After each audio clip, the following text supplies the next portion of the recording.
I wanted to talk a lot about my personal life and go deep on what were all the shadows, the traumas, the actual real lessons that I personally implemented over my entire life to get to where I am today. One word to summarize my life is rejection. I had to get up on the stadium and tell the whole world in front of my mum and say I choose my dad over my mum. I started really heavily smoking at the age of 12. I was bullied a lot in school. Yeah. And I felt like I didn't belong with my family. Guys, the reason why I wanted to film this, let's give a little bit of context, and I'm going to take a bit of time to do this, is I wanted to talk a lot about my personal life and go deep on what were all the shadows, the traumas, the actual real lessons that I personally implemented over my entire life. How many years? Bro, we're going right back. How old are you? I'm 35 now. 35 years of lessons. And we're going to go so deep into all the way back to probably about the age of when I was born.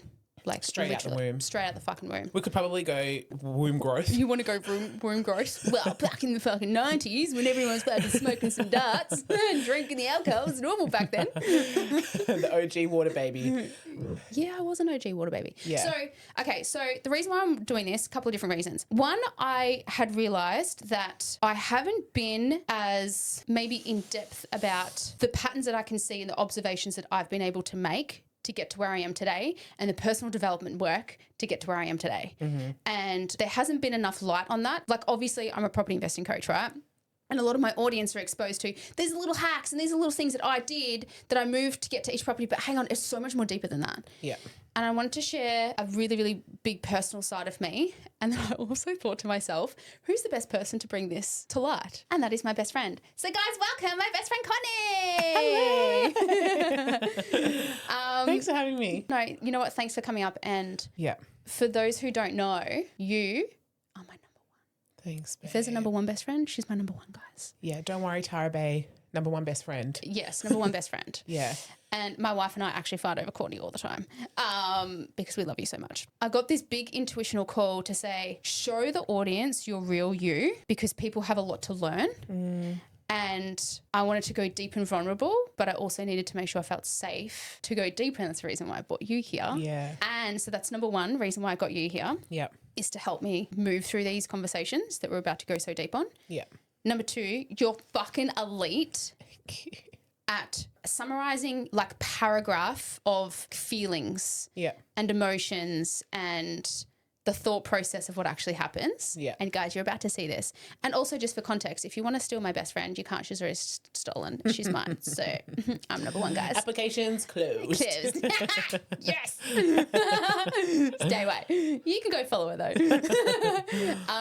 So let's get into it. So Yeah. I think active listening on. I'm ready. Yeah. And what are you excited for about this conversation? I'm so excited for what I'm going to learn about you because I just know that there's going to be more parts of you that I get to see throughout this podcast. Yeah. Yeah. Cute. Yeah. And I love being vulnerable with you. Yeah. I Same. love getting deep with you. Yeah. I love being silly with you. Yeah. I love being us. Yeah. So I'm really excited that we're in this room, in this space, in this vortex because we just get to be us. There's no other agenda. There's no other agenda. It's Favorite like the thing to cameras, do. even though, hi audience, you're there. Like we're not even, you're not there. Yeah. And when you asked me to come up and to do this, like no hesitation, of course, why wouldn't I want to do this? Yeah. Why I want to hang out with you as much as I can hang out with you. That's so cute. Yeah. And guys, just for context, my Courtney lives interstate from me. So I'm in Melbourne. Gold Coast. You are from Melbourne. Yeah. Yeah. So let's go. Took an early morning flight. Fuck yeah, you did. We're here. We're here. Yep. We're going to do some fun activities too. We're going to break it up a little bit. Stay tuned. Stay tuned. So this is going to probably take quite a few hours. I would anticipate. 1 Guys, week. for context, we're going to go through every single age from about the age of 10, 0 to 10. I'm going to go through it a bit quick. Yep. But we're literally going to go through every single age. And I have some notes on my phone to give me prompts about what were the lessons and the key lessons for each age of my entire life. Dun, dun, dun. So maybe this ends up being 10 hours, 16 hours, I don't know, of filming. Who knows? A of whole listening. movie? Whole fucking movie. Or 16 hours. A movie's Who knows? only an hour and a half. I'm also going to have a guest speaker. Pause. Can you guess who it is? You have to wait till the end. You have to watch this whole entire series to get to the end of who my guest speaker is that's going to do the most woo-woo channeling thing you've ever seen in your life. Yeah. And we're going to do it like film it live for everyone to have a guest speaker come on and call me forward to do something. Our to go guides a are bit ready to deeper. chat. Our They're fucking like- guides are ready. We've got things to say. Yeah. Okay, what other context did I want to give before we started? The next thing I also wanted to say is I'm going to refer to a thing called human design a lot. I can't help myself. It's a thing that changed my life. And so if you want to know what human design is, I highly recommend going to a website, type it in, mybodygraph.com, and you can chuck in your birth details, which would give you context a little bit as well. So I will be talking and referring to that a lot. So I'm going to be referring a lot to human design, a lot to all of my spiritual stuff, which we're going to get into, and a lot about property. I will dabble into it because obviously it's a key part of my life for 10 to 15 years, but I'm not going to go into the nuance of real estate. I'm just going to high level, like what were the limiting beliefs that I had to overcome to get through some of those stages. Yeah. Sound great? Sound great. I would like you to set the scene of what your human design is and what my human design is briefly. Briefly. Okay. Yeah, talk about me. Talk about you. So my beautiful bestie here is what we call a pure generator. You are a 2-4, which is a hermit opportunist. 2-4 emotional generator, which means you need to have 24 hours to sit on decisions to make it feel good for you. And yeah, the 2-4 part is the hermit, which is interesting. Because you're Still nailing that. Still working on that. Such an extrovert and such a networker. And the 4th line is all around networking as well. Yeah. So yeah, we're going to get into that. And you? Me, sorry, thank you. Yeah. I am a 5-1 ego manifester. So what that means is the Special girl. Special girl. I'm 1% of the population, guys. So that stands for hero teacher / investigator. And the manifester is like someone who is here to initiate the world, which we'll get into. The ego part is all about me having extreme amount of willpower or having monetary stuff come to me in an abundant way so that I can provide for my tribe. So, which is pretty cool, which makes me so fucking masculine on the inside for a female. Just so you know, she's a giant baby. I am a massive baby. Fuck. 3, 2, 1. Guys, I even got a bruise on my leg. That's how much of a baby I am. It's a big bruise. Yeah. So the other thing that I also wanted to go through, just for context, I want to talk about deep lessons, right? But I really want, as the listener, I would really love my listeners to be conscious when you're thinking about the patterns of what I'm talking about that I picked up in my life. I'm going to do my best to try and highlight them, but I'm also doing this to obviously teach my best friend as well at the same time. Pattern recognition, baby. Pattern recognition, yeah. Tony Robbins says that that's one of the things to be successful is pattern recognition, and I'm fucking amazing at it. Yeah. Okay, first, let's talk about my first stage. Beginning. Number 1. So growing up, let's just say I'm going to group this into the age of 0 to 10. Yep. A key part of my theme of my life felt like, if I was to summarize my childhood, this might sound really sad, but just to let you know, I don't feel sadness about this. Like I have a huge amount of, I've healed a lot from this and I'm actually so grateful for this. But this one word to summarize my life is rejection. Yeah. Yep. So I never felt like I belonged. So when I was like a little girl, I just wanted What's to your first memory? Ooh, good question. Okay, first memory was when I was about 3 years old. I asked my mum. Yeah. And it was getting out of a car, walking towards a hospital at night time, me and my brother holding my dad's hand, crossing the parking lot, walking towards a hospital and seeing mum in a wheelchair at the hospital. And I asked mum, what was that about? And she said that was when she had a miscarriage and we're picking her up from a massive big miscarriage that she had after my brother. I didn't know there was going to be a third. Yeah, she had a few. She had a miscarriage and then she also had an abortion at one stage in their life as well. Yeah. So key theme or like lesson that you're grateful for, rejection. Rejection, which is going to be probably most of what we're going to talk about up until the age of like 18. Yeah. Where'd you grow up? Grew up in Melbourne, Victoria. And also a little bit like kind of regional in a way because we holidayed so much in regional Victoria. But yeah, so had a brother, mum and dad were together. I grew up in a really small town called... Well, back then it was a little bit more townish rather than... Yeah, like isolated little groups of suburbs. It's this tiny ass little suburb called like Mooroolbark. We call it Muzzabee. So I worked at the local Muzzabee Macca's. If you're from Victoria, Mooroolbark, 5 ways. Yeah, 5 ways. Yeah. Wait, how do you know that? Because I also lived in Mooroolbark for a period of time. That's right. Dude, we forgot that we went through our whole entire lives and we sort of moved at the same time. Yeah. Bro. I know, it's crazy. It was like stay proximity, have proximity in our locations because we were just meant to meet. Yeah. Yeah. Oh, also fun fact you guys are going to learn is that we went to fucking high school together. But we didn't even know each other. Didn't even spend any time together. Whoa, this is weird. Yeah, okay. It was really like this. Yeah, it was. Boy, I think we're meant to be besties for a reason, bro. Would make sense. And my grandparents also lived in a suburb called Mount Evelyn. And I'm going to talk a lot about my grandparents because they are some of the biggest impacts in my life. What are their names? Yeah, their names are Anne and Eric Ward. Cute. Yeah. Hey, Anne and Absolute Eric, if you're amazing. watching. Hey, Nan and Pop. They're still alive and they're fucking 90 and kicking. Okay, let's talk about under the age of 10. So when I was little, I was bullied a lot in school. And it was more like some of the high school bullying was worse, which we'll come to in a second. But the primary school was more like just not feeling like I belonged. That's a key theme. It's like this rejection and not belonging. Yeah. And I felt like I didn't belong with my family Yeah. as well. I felt like I didn't belong with my – that's a whole entire fucking thing. What did it feel like to not belong in your family at such a young age? You know what? Alone. And this is not anyone's fault. This is not my parents. Yeah. This is not my brother or anyone like that. Like, Yeah. you know, I just felt I would always observe as a child the way that the lounge room was set up. You'd have one couch with my one chair, you know, with the pull-out legs. Recliners. Right, recliners, thank you. Yeah. My dad would sit on one recliner on his own. I would sit on the other recliner. And there would always be my mum and my brother sitting on the couch snuggling up to each other. And they had such a good close bond. But then I didn't feel like I had that with anyone. Yeah. And so even as a child, I used to be like, oh, I feel like I'm a little bit like jealous of that. Yeah. You know, that connection that my mum and my brother had. But like that's kind of normal. Yeah.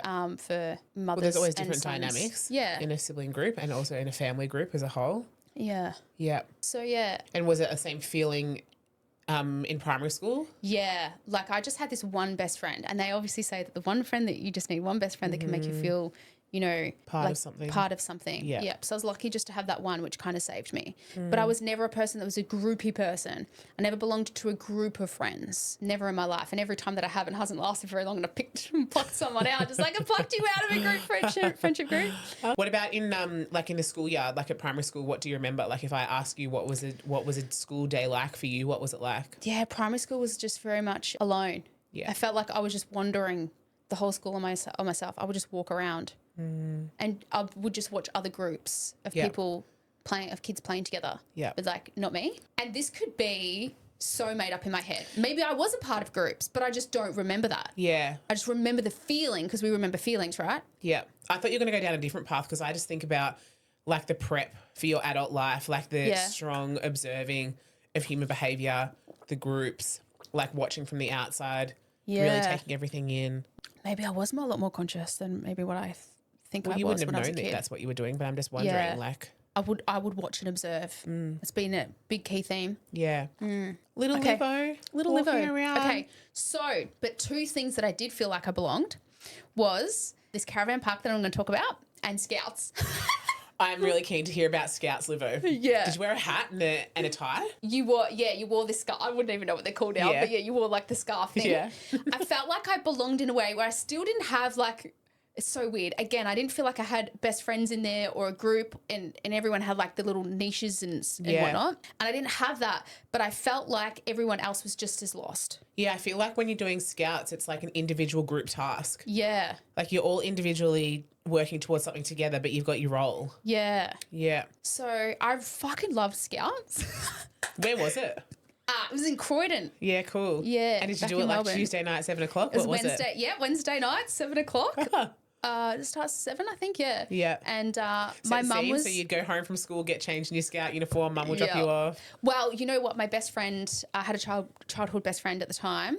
Her dad was very, very active father, and which I'm going to talk a little bit about because he showed me what present active fathers and masculine roles can do and can be. And he, from a child... As a young child, I used to watch him so much and I was like, wow, he's so present with 4 kids, right? He was there all the time to pick us up. And then he would pick me up all the time and take me to Scouts and then drop me off at home, etc. and all that sort of stuff. Yeah. Most nights, I think he would come like pick us up.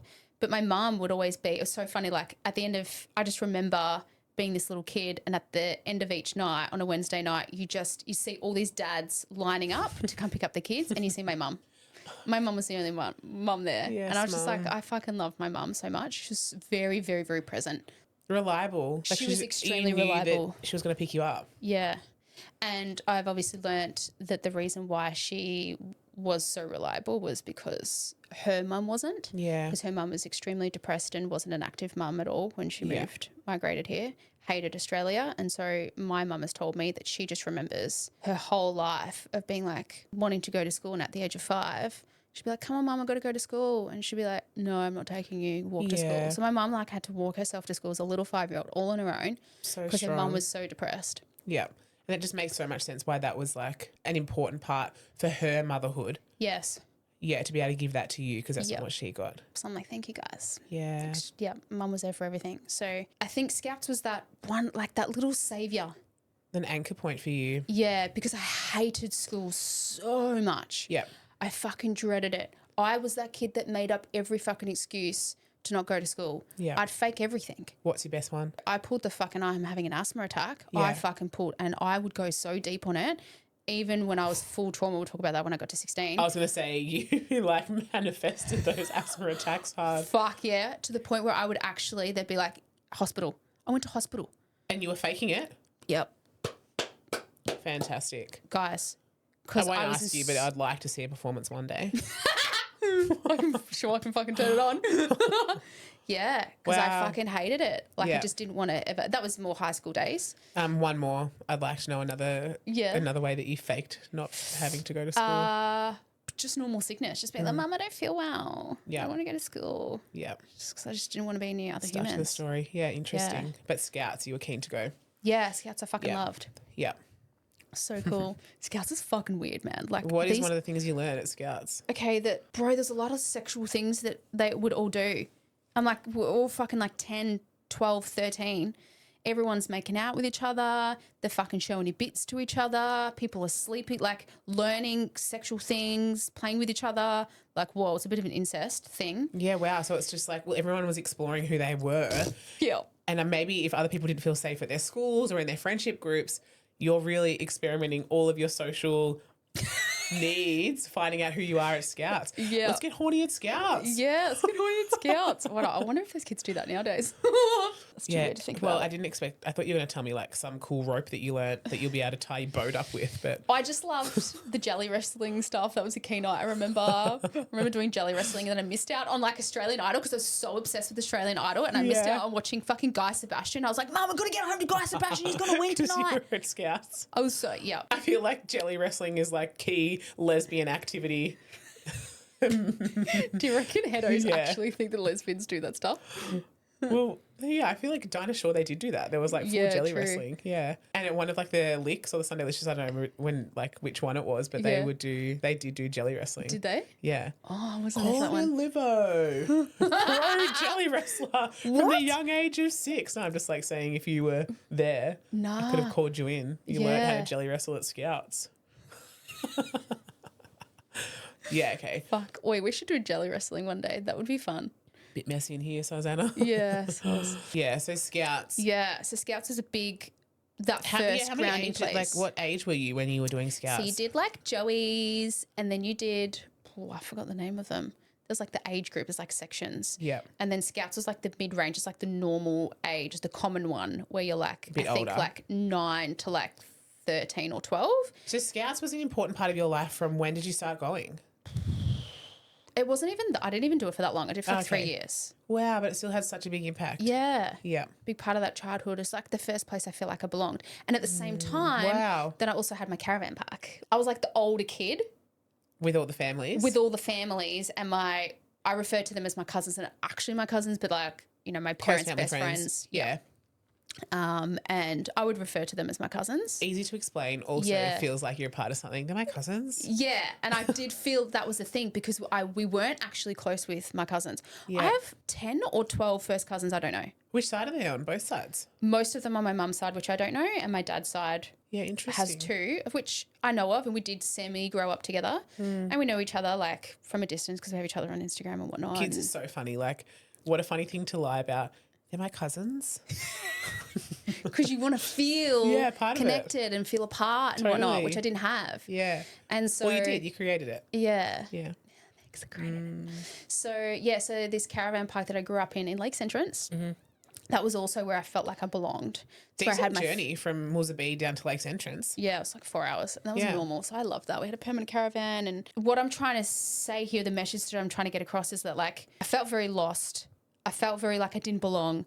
But I just had these two sort of key places, which I didn't get to visit that much. Yeah.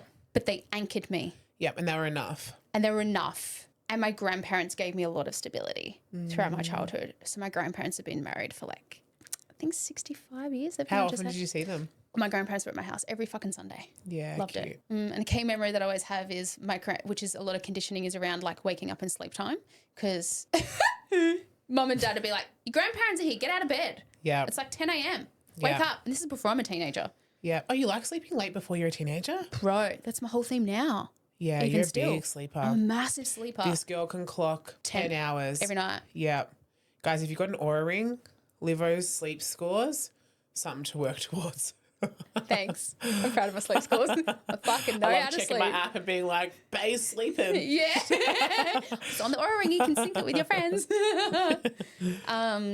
Yeah, so I slept my whole life. And that was something that I had shame around because everyone would be up 8 o'clock, 9 o'clock in the morning. Here I am still sleeping until fucking 10 and I hated. My nana still laughs as today. She's like, you still grumpy when you wake up in the morning? And I'm like, yeah, I don't want anyone to see me or look at me for the first hour. Like, get out of my... Warming up to the world. Yeah. We're so different like that. As soon as I'm awake, and that is a generator thing for sure. Yeah. Like when my eyes close and I'm like, guess what I was just thinking about? Let's go. Let's go. Yeah. I'm like that after an hour. Yeah. Yeah. Give me time. Yeah. There was a lot of kind of like the earlier days. Yeah. So like feeling really connected to Scouts. Yep.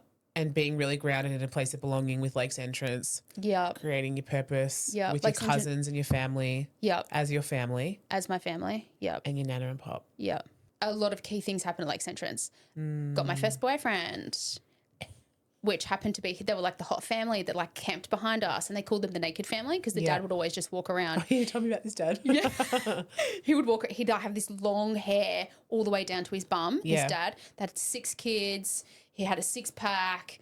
The mum was a MILF as well. They just like walk around the caravan and they were behind us. So they always walked past our caravan to get to the toilet block. Yeah. And then I ended up dating their son. Did you feel I cool? was like, oh, mate, that was my first ever feeling of like, yeah, I'm fucking cool. I mean, I made it, guys. Yeah. That's like 14. Isn't it so funny how important that is at such a young age? Yeah. Like your whole world is just about like the social connections or how you see yourself in a social like dynamic. Yes. Like it's everything. Yeah. Like now it's like, whatever, brother, I don't care. And that's the reason why I want to highlight more of this child stuff because everything that we do is based on, as an adult, is based on how we're conditioned or our belief systems in the world that we're raised. Or how you thought you belonged or how you saw yourself within this dynamic of the world or within the dynamic of your little system that is created. Yeah. Yeah. Fuck, you're good at summarising that. Fuck, you're good. Okay, for the audience, we're now going to play a game of... You know! Okay, quick rapid round. Let's go. 4 plus. No, 7. Me. I did shuffle these. Oh, yeah, you did. You know. I win.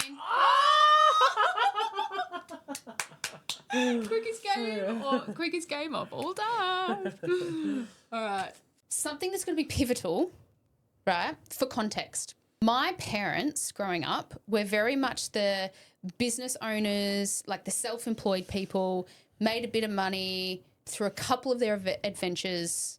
You know, maybe they had like, let's just say 10 businesses over their lifetime and one or two of them kind of worked out really, really well. What were the 2 that worked out? The one for my dad that really worked out was this second cafe. The first one really failed. They own a really big industrial cafe in Lilydale. And for me, I was working there from about the age of, well, they bought it, I think when I was about 8 or 10. Wow. And then they sold it during their divorce, which was horrible, horrible divorce we'll talk about. Yeah. When I was about 15 or 16. Yeah. And so it's key to understand that like I was basically working from such a young age. From 8. From like 8. Yeah. I watched my dad and my mum on how to take money.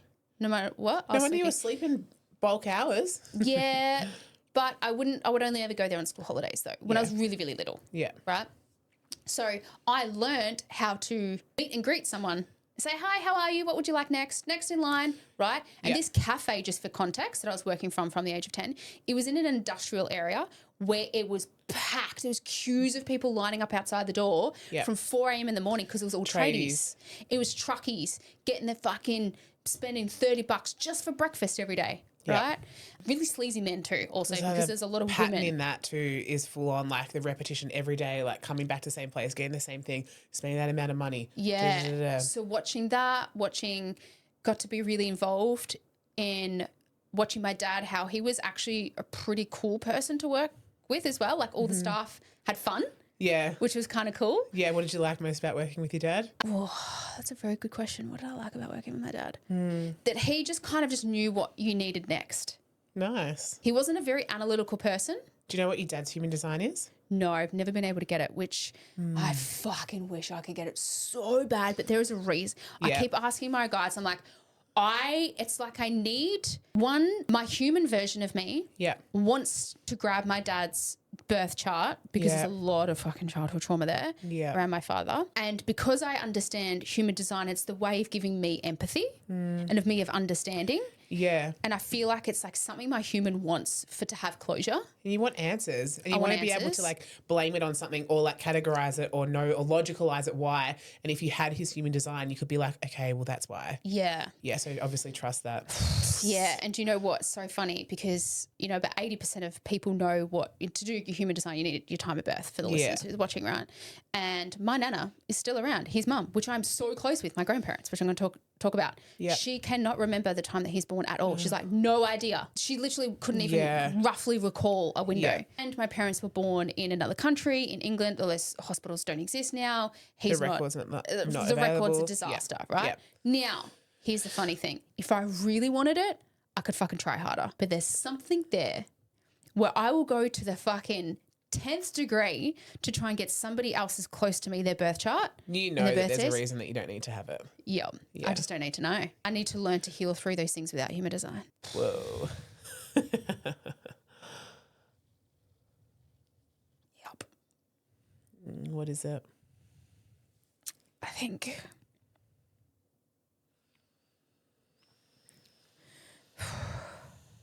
yeah. What's that word we were talking about in the car on the way here? Letting go. Yeah. Letting go, needing to label it. Letting go, needing to have the answers to everything. And maybe I just don't. The answer is in letting go of trusting that that's all I need to know. Yeah. Maybe that's it. I don't know. Yeah. Maybe future me will, maybe the day that I die, I'll finally work it out and be like, yeah, maybe it's that. I don't know. But right now that's, yeah. Isn't it interesting? I'm so obsessed with getting everyone else's human design chart going all out. Yeah, but you know that there's something in there that you don't need to know. Yeah, interesting. Okay, tight chest there. Bit of a stretch, guys. Let's just get that one out. Oh, and how funny I went and put up my fucking big lesbian, like, yeah, got my hat on. Hoodie on, let's get our hoodies on to cry. Prove my masculinity, but like, not really. I'm such a baby on the inside. Got big feelings. Do you sit down on the couch and cry together? Yeah, kind of. Yeah. Fuck, we had a big cry session yesterday. Oh, yeah. Yeah, so back to the cafe thing. So that was a big lesson and observations that I got to make as well. Yeah, like in human behaviour. Yeah. And in how your dad was around other people and how he could hold the space for everyone working in the cafe. Yeah. For you, how you enjoyed that memory with him. That's so nice. I had my, the responsibilities and the roles. So like my responsibilities were when I was little, when we first started, it was just like stocking the fridges with the drinks again. Yeah. Restocking the newspapers and the People magazines. Fuck me, they sold a lot of fucking People magazines. Yeah. Like the nudie magazines. Yeah. Fuck me, they sold a lot of that. Bible of the times. Yeah, of the times, like, bro. What's happening in the magazines? Yeah, my dad also sold the naughty DVDs. Playboy. Yeah. All that sort of stuff, yeah. At the back of the cafe. Yeah. He fucking Jim's sold here it. to pick up his weekly. Mate, everything my dad was like, I could sell, I'm going to fucking sell it. I remember him selling the illegal, speedo detectors that would get the police radars.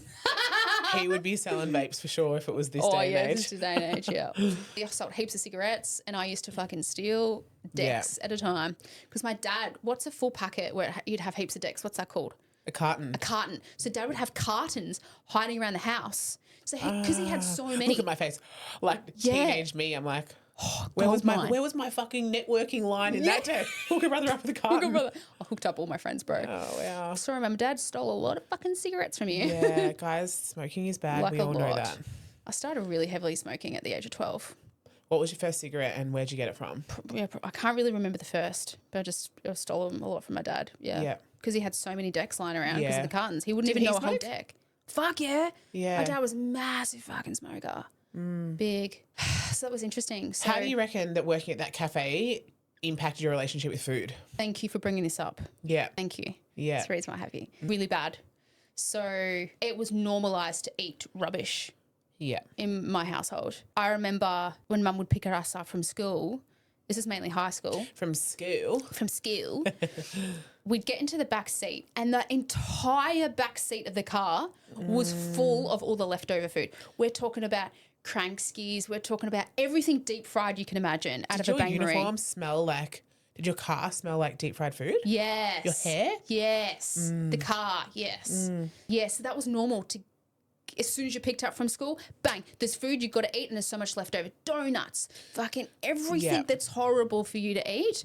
I ate that every single day from the age of probably 10 to 15, 16. Pumping the chemicals. Pumping those chemicals, pumping the deep fried shit. Yeah. What's the way that your parents were providing for you also because they had the resources to give you that food? Yeah.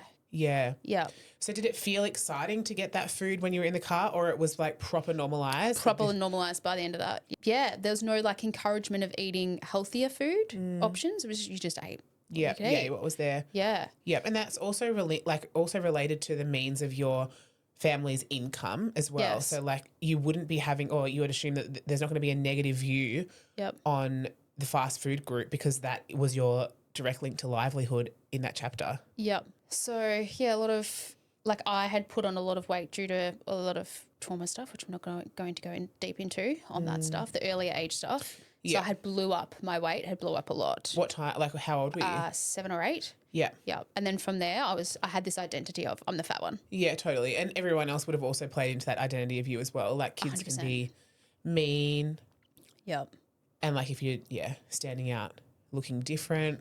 So I never knew what it was like to be the same size as everyone else, like average. Yeah. Never, ever, ever, ever experienced that until now, until in my 30s. So which we're going to talk about on a later episode. Stay tuned. Yes. I was going to say. What were we gonna something say? really fucked up. I don't know. It's like when the fat kid becomes skinny adult. Like, yeah, Whole new identity. totally shape shifting. Never ever experienced. Well, that's such a huge experience. Yeah, keen for that. Yeah. Okay, so back into the cafe. Yeah. So living the cafe life and watching my parents really struggle physically. This is also another story that I had planted in my brain because when I was younger, I'd watch my mum and dad do physical stuff. My dad was also a furniture removalist for deceased estates. So people who died, he would go and clean out the. Oh, I got a cool story. Can I tell you about that? yes, please tell me about Okay, that. this was another money story. So listen up to this one, right? So my dad cleaning, he would get the calls to say, okay, someone's died. They don't have any family or whatever to clean out their house. You've got to come and take all the furniture, all the belongings. Yeah. Right? Did you have a truck? Yeah, had a massive truck. Yeah, Yeah. that was a cool part of my childhood. He had this truck. Yeah. That he would lift us up and down on the truck thing, and all the kids would fucking love it, right? So we were like, yeah, take us out. Yeah. You just love that as a kid, right? Yeah, so I was like lifting fucking heavy furniture around when I was a kid because sometimes Your dad's hustling. sometimes you had to go and help dad out, Yeah. right? He'd get the call. He'd get the call. Someone's died. Someone's died, got to go clean No up his family. house. And now this story is, I'm giving it very, very high level, right? He gets a call and there's this hoarder, a lot of hoarders sometimes, right? These people who are lost and have no family to clean up their houses, right? Yeah. And he walked into this one house and he could just open this one door, right, of this old person. And from literally the floor to the ceiling, and you could only just open the door, was full of newspapers. I don't know why it just makes me like feel claustrophobic. Hoarder vibes. Blech. Same. And so imagine newspapers to the top of the ceiling, right? Lots and you to can read. you can't even really walk in, right? And anyway, so they got Were you with him? bins. No, I wasn't with him. It's just a story, interesting money story I'm about to tell you. That's why. Because this has never left me, this story. So, but there's a big bin, right, out the front. What do you call them? The big dumpster bins that you'd hire? Yeah, not a wheelie bin, but like a dumpster bin, I Yeah, think. the big dumpster bins. Yeah. Anyway, so he had what you call a lackey back then, right, which is his employee, basically. Right, yeah. Right, contractor. And they started grabbing these piles and piles of newspapers and throwing them in the fucking dumpster at the front, like, right, we've got to clean out this room to get to the furniture behind, right? And they're throwing out these fucking newspapers. And guess what's happening? There's a fucking $100 bill flying. Another $100 bill flying. This fucking old guy had been collecting newspapers and hiding a $100 bill inside every single newspaper. Oh, wow. Every single one. Whoa, I wonder what his thought was. And there was hundreds and hundreds of thousands of dollars. Yeah. Could you imagine? They literally won the lotto. Newspaper. Yeah. Now, as a professional, my dad, there would be someone else through the company that would go into the house and write what you call like an inventory list. Yeah. And then note down, okay, this is all the furniture that we're going to pick up and we're going to sell. Right? My dad was just the one to collect the furniture and take it to the auction house to sell. But my dad had to tick off everything on this list. But of course, on this list, there wasn't fucking $100 bills, was there? So guess what happens? Him and his fucking lackey were like, we can just take the money. We can just take this fucking money. Yeah. Let's just like not tell anyone. Yeah. Who the fuck knows who it is? I don't know. Yeah. Right? So they fucking took it and they fucking took hundreds and thousands of dollars. Yeah, wow. Right? And all I remember is thinking, asking when I was younger, like, Dad, what to do with it? And yeah, some of the stories that my parents have gone through with money is they've got nothing left to show for it. Yeah. You know? Do you remember what he said he did with that money? I can't remember exactly. I just remember it was like not really smart investing. Like my dad was like a make the money, blow it, you know, kind of guy. Let's go have fun. And hence the reason why I'm now a person that's just like, well, I don't want to get to the end of my life and have nothing to show for it. Yeah, so I'm interested what the money story is in this. Is it about that person hiding their money? Is it about your dad blowing the money? Like, what is it? Yeah, more about the blowing and not having something, because I am also love to spend money, which is what I encourage my clients to do, is like have a balance though. Yeah. Invest really smart so you can blow a little, Yeah. right? And go live. Yeah. What's the point of fucking being needy towards money and not fucking, you're investing money to create a better life, right? Yeah, you're not investing money to like never touch it. Exactly. Yeah. And also, but for me, which I'll talk about when I was about 20, one of the light bulb moments I had, I didn't want to also be that person that was going to swap their time for money for their whole life. Direct exchange. Yeah. Yeah. And also I didn't want to, I looked at my parents as like, fuck. I kind of had this knowing when I was younger. I was like, your bodies are going to be fucked. Like physically. Yeah. How on earth are you guys going to have? Yeah, when are you going to be able to play and live? You've never focused on health. Yep. At all. It's never been like a value or a priority or anything. Well, not that I was ever taught, that's for sure. Not that I, even now, I still witness that and I'm like, it's not. Yeah. And I thought to myself, they're not going to be able to last very long. But here's different context. I had the polarity, right? My grandparents. This is really, really key to think of. My grandparents were so grounding, who retired at the age of 50. Imagine being retired at 50 and staying financially able to stay retired until you're fucking 90. Yeah, they've done it. They've done it. Yeah. Because they invested really smart. Yeah. They didn't blow heaps of money, but they still went and lived and travelled. And enjoyed like their they travelled life. the world. Yeah. What was their relationship with their health? Oh, fuck. The complete polar opposite end. Yeah. Right? My grandparents are the OG, like low tox, don't fucking put those medications in your body. Yeah. So full polarity with your parents and them. Correct. Like if you think this day and age, there's people in our world, like my wife is like, I'm never fucking injecting anything into my body. Yeah. Never fucking taking, you know, everything's about low tox life. Everything's about like live off the grid and live off the plants. Like my parents were the original. Grandparents. Sorry, my grandparents. Yeah. My pop was like very known for, you'd go to him to get, and he would heal people. Oh, wow. I didn't know that. Yeah, he had heaps of like cancer people come to him, come to his house and go into his back garden, and Pop would walk around his entire Bit of like, home remedies. Yeah, home remedies. He'd be like, okay, let's get this for you. We make up this herb will fix this. You name a problem, he's like, yep, this herb. Yeah. Straight away. Yeah. He would know what that would fix. That's so interesting. So then at least that's still being programmed into you Yep. regularly through their contact. Yes. Interesting. I wonder what would have happened if you didn't have that. I know. I tell you right now, like I say my grandparents just fucking really saved me, hey? Two key people, my parents and another woman that I'll talk about later. Yeah. And my grandparents just gave me a different perspective of life because my parents, who were quite erratic, didn't have a lot of self-regulation, a lot of drinking and alcohol and drugs. They were getting it done in the Matrix for sure. Pardon? They were getting it done in the Matrix for sure. They were. They were providing for you. They were experiencing life the way that they felt called to experience life. They were having the activities. They were going to the caravan park. They were buying the new car. Yeah. They were doing the, you know. They were doing it all. Yeah. So it Because was like your cool dad to was see that. successful. Like in the incomes that he had. Yeah. Through one main business, which was that one, the cafe one. Really good summary, thank you. And so really watching the difference between how my grandparents handled their health and their wealth, completely opposite to my dad and my mum. Now here's the other different polarity that I got to watch from a distance. My uncle, my dad's brother. Yep. Did they grow up in the same household, your uncle and your brother? Mm-hmm. Yep. Yep. And they turned out to be complete fucking opposite. Yep. My dad quite erratic and, up and down with his life, a lot more into drugs and alcohol. My uncle, like, straight edge kind of guy, very much a businessman, created a very, very successful business that he created over, 40 years. And so I was always like, oh, there's different people. My dad was like the bogan sort of tradie guy, right? Yeah. Truck driver, right? And he would do all the things around the house. But then I watched my uncle who was like not that, but he would pay his way. So he would pay other people to get things done for him. Correct. So you had two really different business mentors from a young age doing business in their own way. Yes. Still getting income, but so different. So different. Yeah. Do you know what I also think's weird? Uncle was successful through business. My dad was because he's He worked hard. Yeah, a sole trader his whole life. Yeah. My grandparents, most of their success came from business.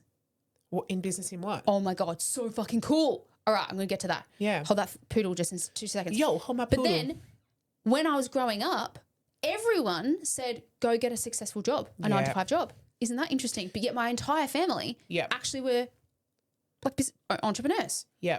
A couple of businesses my grandparents had. My grandparents had the second highest revenue Tats Lotto shop in Australia on Chapel Street in Melbourne. Did they? Chapstrap. So Chapstrap. Do they go straight from eastern suburbs? They would drive into South Yarra? So what happened is grandparents moved to migrated from England over to Australia, went straight to fucking Nuttawading, Rooks Road. I fucking know it, with like the tin sheds that they lived in.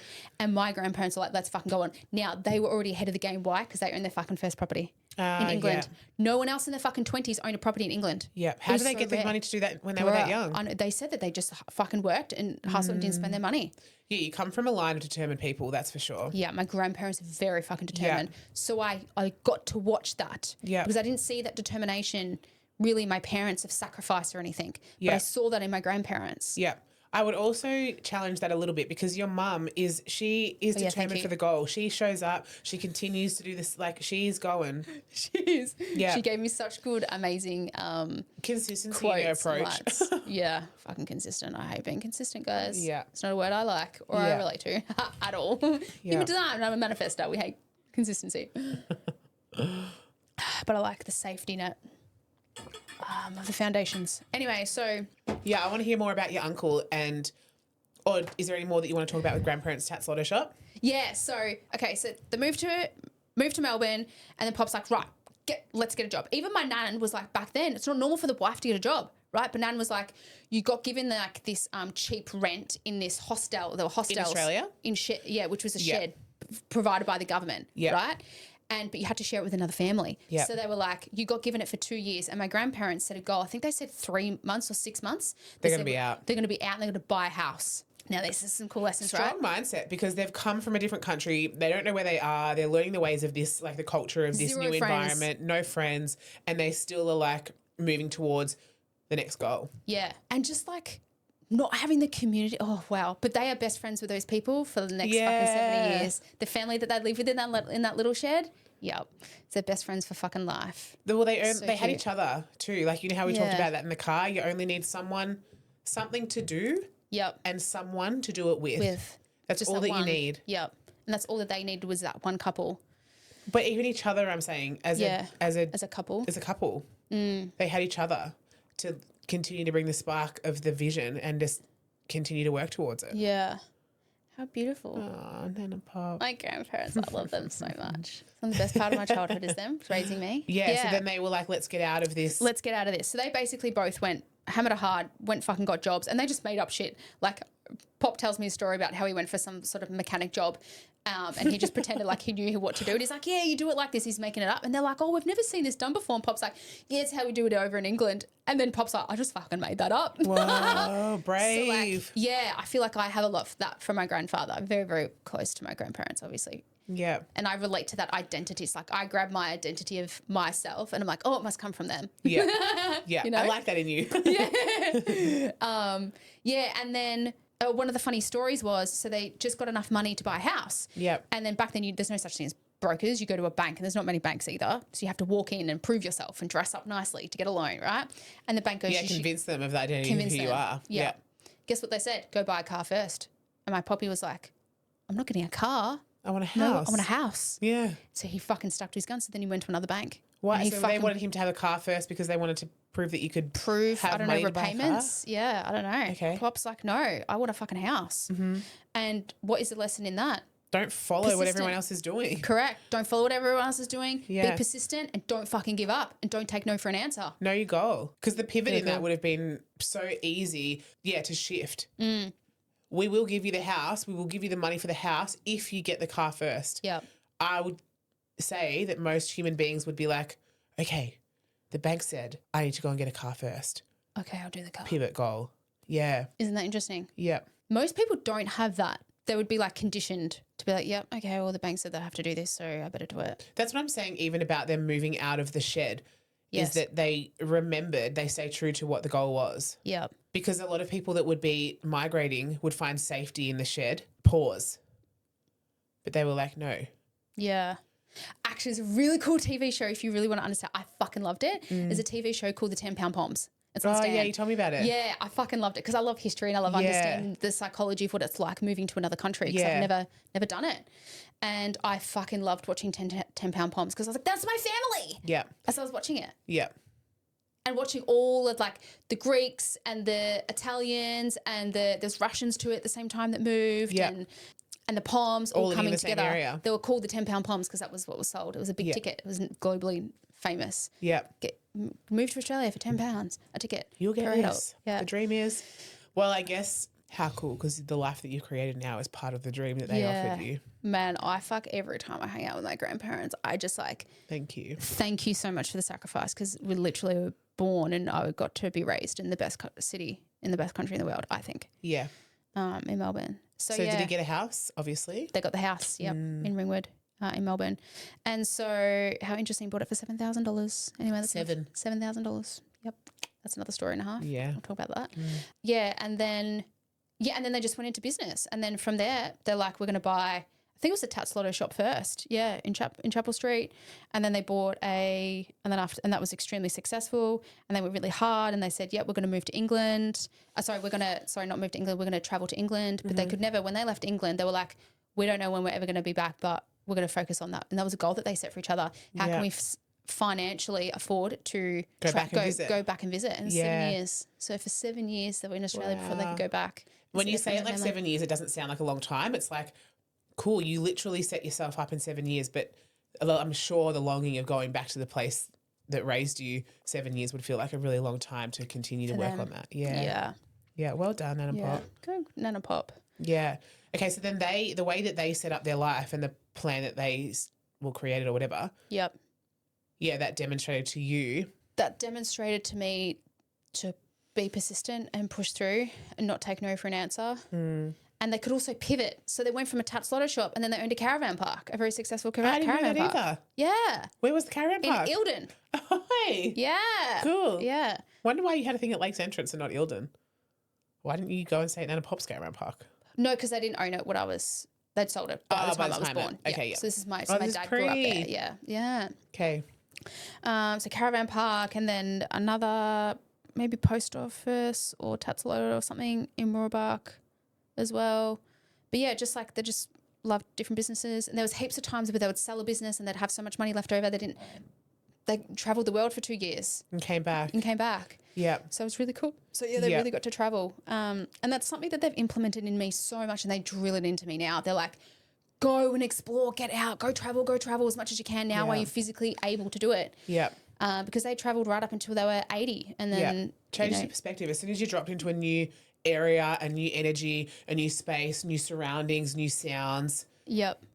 It brings you alive. Oh, I think traveling is one of the most important things for us to do. Totally. Well, I had learnt that there's only two of the most important two ways, or the top two ways to expand your mind. Yeah. Is number one, traveling. Yeah. Or two, doing not hallucinogenics, but like mushies, ayahuasca, all that sort of stuff. Yeah. What are they called? Just like opening the they are hallucinogenics. Yeah, there's another name I'm thinking of. I've forgotten. But anyway, because it creates new patterns, right? Yeah. And when you do those things, it expands your time of life. Why? Expands your consciousness and the way that you're thinking. Yeah. Okay, here's a lesson for the viewer. You ready? Yeah. If you want to expand your life. Change the cross leg. Incoming. Right. So if you want to expand your life, let's just go back to when you were little. Think about how, from the age of 0 to 10, how quick did time just fly? The opposite, how time felt slower, but the older you got, time collapses and you feel like, fuck, that year went quick. Yep. But the years felt, do you remember ever thinking, wow, the years felt long when I was little? I don't remember thinking that, but I do remember thinking now that time is going really fast. Great. Guess why? Yeah. Because you're doing the same thing. The same fucking thing. Yeah. Consistently. As a child, you're just like learning, taking everything in, understanding language, new concepts, social behavior, everything. Everything. So and now time as is an adult, slower. it's like, oh, okay, I understand that. Yep. So what does that mean? Stop doing fucking repetitive shit, guys. Yeah. Don't be doing repetitive. This is the reason why I love growth so much, because this is my form of expanding my life is personal development. Of the feeling of the bigness of moving through that thing. Fuck. Like I'm going to talk about later on, but 2024, fuck me, was a long year for me because it was the year that I did the most amount of personal growth I've ever done. Yeah. And when you're in the trenches, it drags out. Oh, yeah. You got to slow down time, get in the trenches. Come, guys. It's fun over here. Get me out. Don't get me out. Yeah. Fuck. What were we talking about? Forgot. Learning from them. Yeah.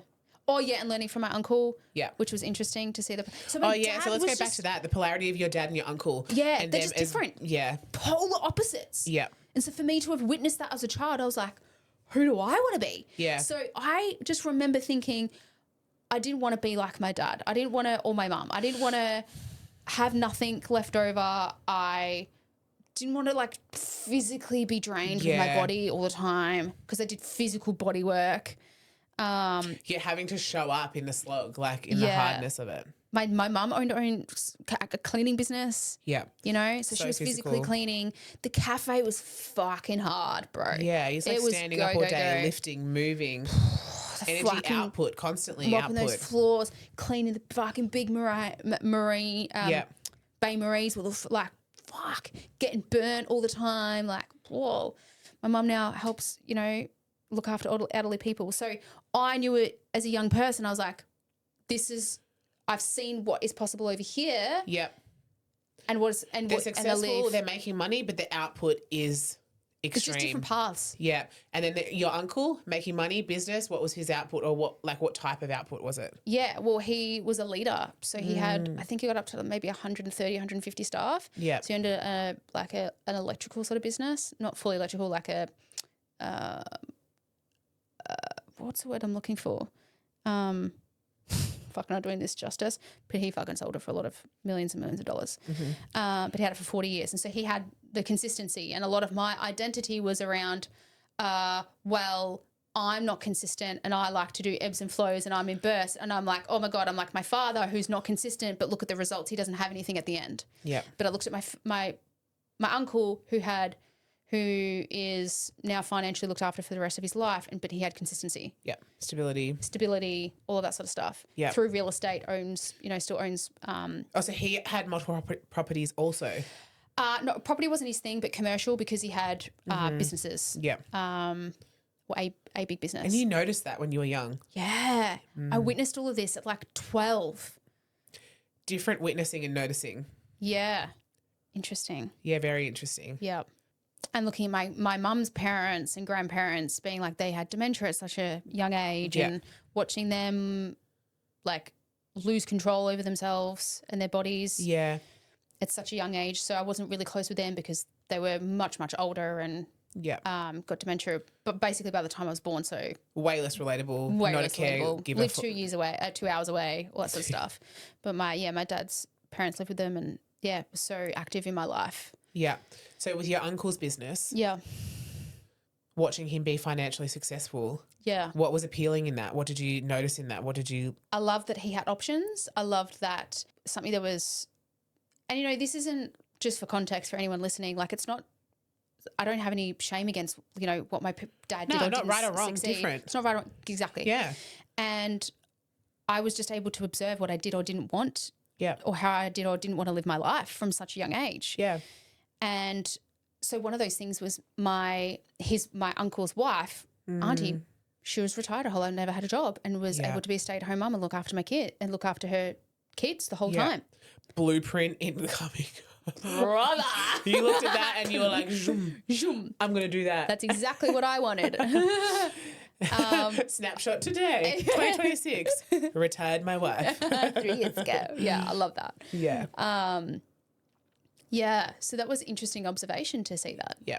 And I just remember my parents sort of, or everyone, most people would fight over money, right? Yeah. Everything, most people do. Do you know there's a stat, apparently, I haven't fully looked into this, I heard that the amount of money that the average couple needs today that they would say that have now divorced, that would say would have saved their divorce, $7,000. What? That's it. So there was a study done. $7,000 in like in a lump sum or $7,000 total? Like I don't know the exact answer. I think it was like over in a year. Like $7,000 was the extra amount of money that a couple needed that would have saved them from having certain arguments. It's really sad. So like in a low amount of money, people are saying could have saved their marriage. Yep.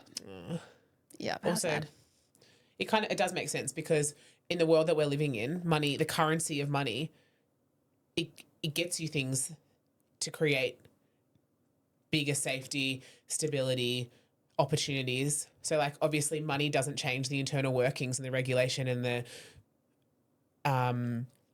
identity and the pieces that you need to actually function as an operating human or to feel safe. Yes. But money does buy you somewhere to live. It does buy you nutritious food. It does buy you opportunities to have access to good healthcare, Options. Vehicles. Yeah, not getting stuck in the smaller decision making. Correct.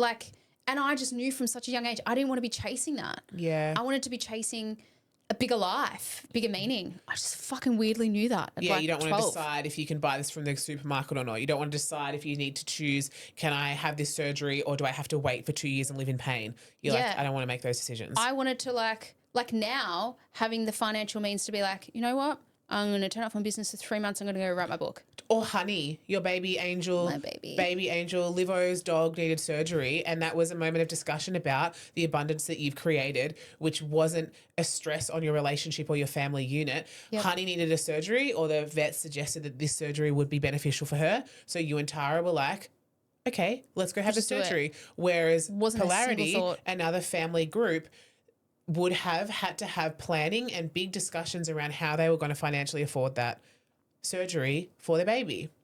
That would cause pain, stress, and a shift in a lot of the way that people would have to live their life to make the decision to come up with the money to do that. And the weight of it, on your shoulders. Yeah. That's what I'm saying. Like to come up with a large amount of money or an amount of money that feels big for a family group, you have to make sacrifices. You have to change the way that you want to do it. So you were able to see through your uncle that was something that you didn't want to do. Yep. Thanks, guys. Yeah, you've created that. Yeah. I'm just so grateful that I could just know that. Wow. The next phase of my life was meeting this incredible woman and I did a massive part of my wedding speech to her. Are you married? Not my actual wife. We haven't got up to that part of the story yet. No. So I'm at the caravan park I was telling you about. There was these little girls, these little toddlers riding their bikes around the caravan park and they'd run over my brother, right? Which is kind of funny. So I'm like I'm 12, 11 or 12 at this time. And there's these two little kids, little toddlers, a baby and like a 2 and a 3-year-old. Yeah. And they were sitting at the park in front of me. I was sitting at my caravan park and they were crying. And I'm like, oh my God, I've got to go help them. Right. So I grab these. And I was like, I know where you're from. I know where your van is. I'll take you back to your mum. Right. So I take them back to their mum. And then, this lady, quote, she says she kidnapped me, and which is the best fucking thing that ever happened. And her name is Amanda. And Amanda basically raised me from about the age of, thanks to Amanda. And she's now one of the biggest impacts of my entire life. So I'd say my grandparents and Amanda. And from that moment, when I was about 12, it was so fun. What a random, this would never happen, I think, in today's day and age. So Amanda was like the fucking MILF. I just remember all the dads being like, oh, here's Cinderella and her 12 like little dwarfs, right? Because there was this one mum randomly at a caravan all by herself with 12 kids. Actually 12? Yeah. Wow. I don't think there was actually, I think there was 7. She had a crew. Because she had her best friend's 3 kids plus one of her nephews or something with her. Yeah. She's camping all by herself. Actually, she wasn't. She had another mum with her, 2 mums and 6 kids, but no one saw the other mum. Yeah. Of course, everyone else is just looking at the Hot Milk walking past Amanda, right? Who was about, 29 at the time. Yeah. Was a young mum. Yeah, she was a young mum. Anyway, and then one day I was like, I want to stay camping at their house, right? At their caravan. And then my parents were ready to pack up end of Christmas. They're like, all right, we're going home now, back home for our drive home. Yeah. And then Amanda just came over one day and she's like, hey, can Olivia just stay with us for another week at the caravan park? And I'll drop her off. How long had you known them yet? Days, maybe a week. I don't know, a week, days. That was it. But I was sleeping at their caravan because I was like because I'd made friends with this girl called Jess, right? Yeah. Which is her eldest daughter, which is a couple of years younger than me. Yeah. Hi, Jess, if you're listening to this. And and then so I stayed with them for like another week. And then I went and stayed at their house. Mum and Dad agreed. Mum and Dad agreed. So that totally wouldn't happen this day and age. People would be like, no, who's this stranger, whatever. Yeah, we're just gonna leave our daughter. Yeah. But go Mum and Dad for trusting that too. I was so happy. Yeah. I'd never been as happy because I was like, there's these 2 little girls that I get to look after. Yeah. So to me, they were like my little sisters. I belonged, and this family loved me. So all of a sudden, you were seen. I was seen. I was validated. I felt belonged, and I was like, so she had 3 daughters. One was 2 years younger than me, and the other 2 were like little toddlers, and I felt like I had a job or a position. Yeah. Because Amanda was like, right, you're the big kid. You can look after all the little ones. Yeah. And I fucking loved that. I was like, the hero. I'm a line 5, guys. Like to be the fucking hero, right? Where did you sleep in the caravan? Like what was your little situation? Like in the annex, I think, like on the floor or something, right, with the other kids. Or in Jess's tent, actually, maybe. She had a little tent. Anyway. Yeah. And then, so then there's this cool story. So we're driving back. So her husband was a copper. And anyway, so we were driving back from Lakes Entrance to where we lived. It was a 4-hour drive from regional, right? Yeah. And she had a people mover. Yeah. And all these kids were in there and me. Yeah. And I'm not shit. You should this is so funny. She tells everyone this fucking story. Like Amanda, I haven't heard this story. Oh, you haven't heard this story? No, Amanda fucking tells everyone. She's like, back in the day, I kidnapped fucking Olivia. And then we got stuck on the side of the road because it was really hot 40-degree day because she put the fucking wrong petrol. She put petrol in her car when it's diesel or whatever, the other way around. So we get stuck in the middle of nowhere, like an hour out from Melbourne or from Lakes Entrance. Yeah. Out in the middle of fucking nowhere. Yeah. Anyway, and she's like, but the other mum with the other people mover, we had to wait for her to come pick us all up. There was so many, and then they had to use that one car to go back to fucking Lakes Entrance to drop us off at the local McDonald's because all the kids were crying. Everyone can wait there. Oh my God. And then Amanda's like, got me, this 11 or 12-year-old kid. She's like, she goes, Olivia, I have to leave you at McDonald's with all these kids on your own. Are you okay? And I was like, okay. So she's like, you got this? And I was like, yeah, I got this. I was like, of course I do. Whatever. Of course I do. And she goes to go collect the cars. They had to get police escorts, all of this sort of stuff. Police escorts? Oh my God, yeah. Okay. Because her husband was in police, whatever. So they came and all got us, right? Yeah. So we ended up getting police escorted all the way. That also wouldn't happen this day and age. No. Leaving a group of kids at Macca's. So me with like fucking 6 kids all on my own, like 12-year-old, I was like, okay, God. And then there was Jess who was like, I don't know, whatever, like 9 or whatever. Yeah. And I was like, okay, we're on our own. And I just remember fucking panicking because one of the kids, the little toddlers, is on the playground, just like fucking smashed their nose and then blood everywhere. And Amanda would come back and she's like, you okay? And I'm like, there's blood everywhere. And I'm like, I just fed them. I think she might have given me money or something to like just get them food, you know? So anyway, and that was such a cool, funny story. And it was so funny. Amanda's done it again. She's put the wrong fucking petrol in the car again. Recently? Yeah. Oh my We God, should have done Amanda. 2 more times. Anyway, God, so you that's all our got story. home. Yeah. And anyway, so What a like highlight of your school holidays also. Like imagine going back being like, yeah, I just stayed with his family. yeah, it was so cool. I was in love. I was Yeah. in love with this whole family because Yeah. I had felt purpose and seen it, etc. So I didn't fucking want to go home. Do you know what? I remember playing. And it'll probably laugh at this, share this now. I think I've told her. I would make up those sickness things. I'd be like, I'm too sick. I don't want to go home. This is how you knew how to get your needs met. I'm a sick baby. Yeah. Anyway, so we did that often. And then, so this is where it now becomes pivotal, right? Then what happened was nearly every school holidays, Amanda would come pick me up because she And you'd lived an go. hour away and I'd go and live with them Yeah. for a couple of weeks at a time. Yeah. So I did Did that. your family stop going down to the caravan park? Not yet, not at that stage. Yeah. We were still going away until I was about 14 maybe. Yeah. But yeah, so from about 11 till I was probably 15. Yeah. 16 maybe, I would, sleep at Amanda's all the time. Or actually more I'll talk about that when I'm 16, 15. Yeah. So my parents got divorced. So I always say, so my parents got divorced when I was 15, 16, and that is key. Like this was, we'll come to that in a second. And I always say to Amanda, you saved me. Yeah, such a monumental part in your like childhood and your stages of development. Yeah. She gave me like this safety and stability of a calm household that I didn't really come, like my household felt really.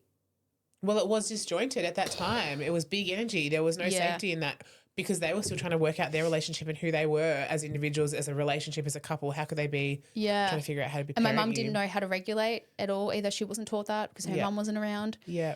emotionally. So, Yeah. you know, it was just like, it felt just like chaos living in my household. But then when I went to Amanda's, it was like calm and it was regulated. And now this is the cool part. Okay, so then Amanda became quite a successful business owner herself. Yeah. Well, another person that you've called in I know. to witness how to do business. Yeah. So it was cool because You I were got destined, to watch it. obviously. Thanks, guys, for sending me. You did know, it's choose this funny. life. I did. You know what? One of my guides turns around and Swarami is his Yeah. name. And he turns around and says, I'm going to keep sending you resources for the rest of your life. Don't worry. I'm Yeah. going to send you the right people that you need to Well, you've been do your mission. doing a great job of that already so far. Swari? Swarami. Swarami. That's hard Thanks, to say. Swarami. Yeah, it's my guide's name. That apparently we've been in love for lifetimes. Anyway, Yeah. How many how many? lifetimes? He says infinite Yeah. lifetimes. Oh, wow. Yeah. That's hard to That's process. pretty, that wasn't the time. Yeah. Yeah. I was like, oh my God, it's a boy. Ew. But I'm gay. Yeah, but Tara and I have been in love because we've done the relationship one, and my channeler has channeled Human that we've been. experience different to soul. Yeah, Tara and I have been together 7 lifetimes. I love knowing So that means fucking he's more. Yeah. Swarami. Love ya. Keep rolling with the resources, brother. It's working out pretty good so far. So please. Oh, yeah, I'm a sick resource. Yeah, you are. That's why I tell everyone, I'm like, you're a resource, you're a resource, you're a resource. Hello, resource. Yeah. Will you be a resource or not? Audience, you're my resource. When you meet someone new? No. No. Not a good enough resource. Hang on, just let me check with my guide. Is this one or not? No. Yes. Oh, fuck. Amanda started a business. Yeah. Yeah, so she owned one of the biggest daycare centres in Frankston in Melbourne. And I got to watch her create it from the ground up because she bought her first house all on her own, no one else, knocked the house down and then built a daycare centre on it. Yeah. She physically built it, watched her design it, and then I watched her push through and deal with the all the different degrees and certificates and bachelors, fucking everything. Every year that I'd Just learning she's a got new another skill. bachelor. She's got another fucking degree. I'm like, what Yeah. the hell? And she was doing that with 3 children and trying to build the And business run the business at the same time. Like get it started and built. Yeah. Plus, also sometimes on the side, she had to have income. She was actually a director of another daycare centre to keep it all afloat. Plus looking after you. Plus looking after me. Fuck me. Yeah, what a superwoman. Is she a generator? I don't know. Never done a human design. Interesting. Yeah. Do you know what? I don't want to do a human Yeah, design. interesting. Don't want to know. Yeah, yeah. Yeah. I don't want to label it. Yeah. Yep. Isn't that interesting? It's very interesting. I also love the word interesting. yeah. It means so many things. It's so many more It's things. like, what the fuck? Yup. It's like, I want to know more, but we're not going to go there. Oh, it It's seems like, a little bit scary. I don't Yeah. want to label what or all like, of those. I'm judging the shit out of you. It's Yeah. like, interesting. Yes. It means so many things. Yeah. It's like I want to protect the childhood experiences Yeah, you don't want to and analyze it too deeply. stories. Yeah, because it was so beautiful, that part That's of my so life. nice. Yeah. So I'll just analyze everybody else. Yeah, instead. Okay, yeah. So that's Interesting. pretty incredible watching her be Yeah. able to build that business, be a superwoman, be a mother, be a role model, still continuing to like dedication to growing and learning. And I even watched her go through her own family BS. Yeah. And At the watched her same how time, she handled still having it. the human experience. Yeah, she had her siblings dying all the time. She was like one of 5. She's got one sibling left. They've all passed away. So much Unfortunately. emotional regulation Yeah. in studying herself, being a mother herself, going through her own family grief herself. Yeah, wow. Yeah, how beautiful that I got to watch that. Go, Amanda. Go, Amanda. Thank you. I tell her every time, just like my grandparents, I'm like, thank you for being my biggest role model in life and someone that I could look up to. And because she also wasn't that old. Yes, it was Right? relatable. She was 29 when I met her and I was 11. What a mission. Yeah. Like what her mission here is big. Yeah. So she was kind of like a older, big sister vibes that I always wanted. Yeah. So it was really cool. Yeah, there's layers of that relating. It's not just like an adult role model. There was like some type of connection as well, like because she was younger. Yeah. And then, yeah, obviously every time that I went there and stayed at their house, I was like, I know my role. I know what to do here. Like there were times where like my bedroom that I got to sleep in the spare room was down with all the other kids. And so the little ones, Helena, if you're watching and listening this, Helena was the one that walked my puppies down the aisle at my wedding. And, you know, and I fucking loved these kids. And I was like, they're like my little sisters. I'm just like, I'm going to look after them. And I remember Helena would be like, she called me Liver. And she's like, Liver. And in the middle of the night, she couldn't go to sleep. She's like, you be with me, Liver. And I was like, oh my God, I feel so needed right now. So That's that so validation cute. was so nice as a child because I felt like being needed for the first time. Yeah. I fucking loved it. Yeah.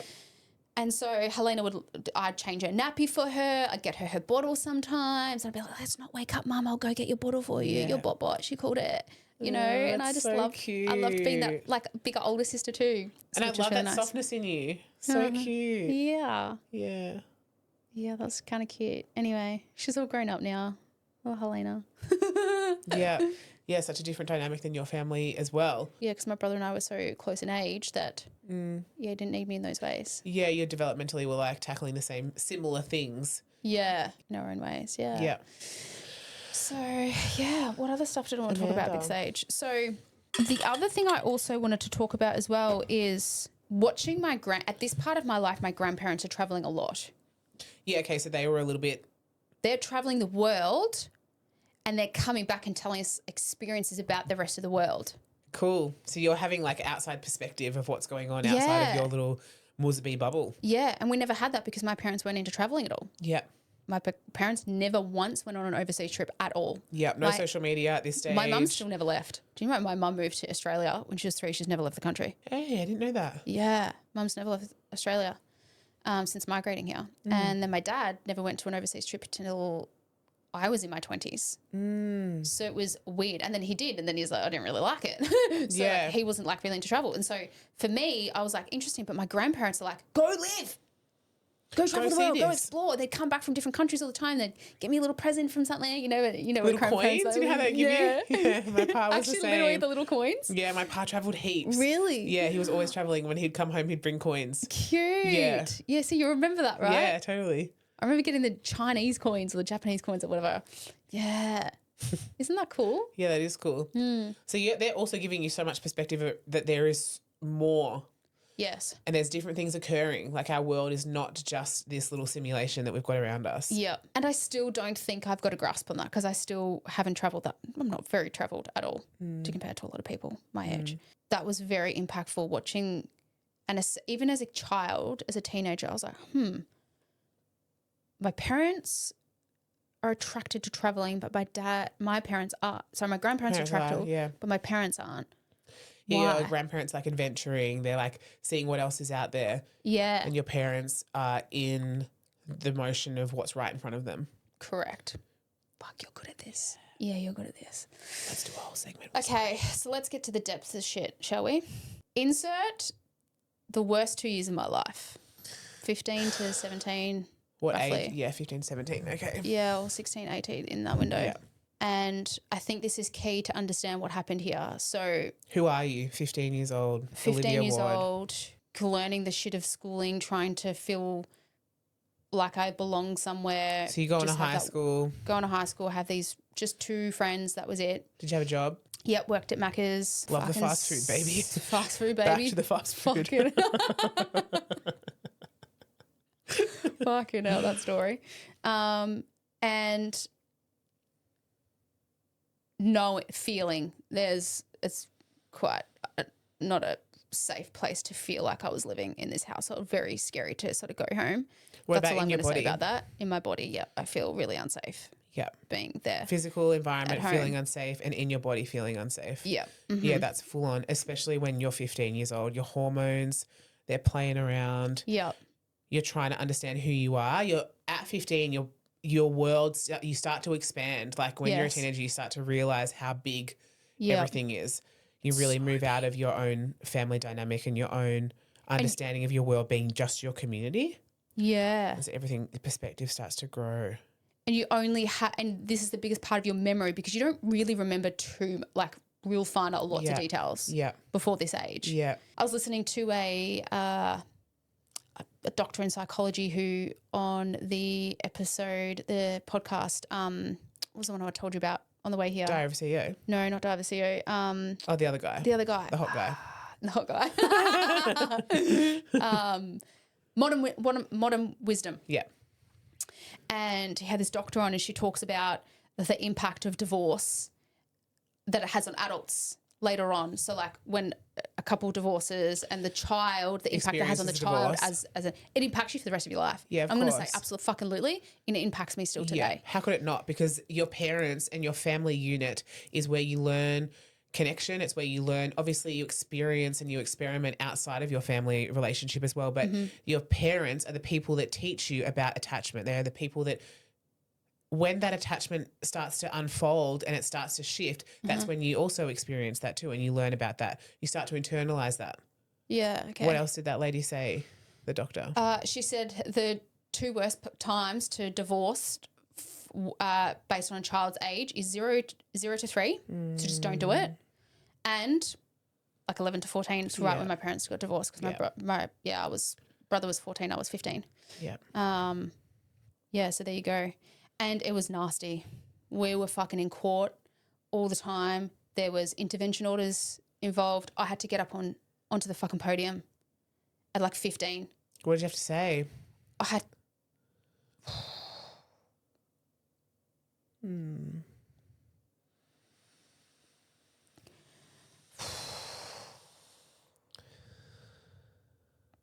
Yeah. I thought I'd done a lot of healing on this, but still There's always comes up. more, baby. Yeah. What a big thing to ask.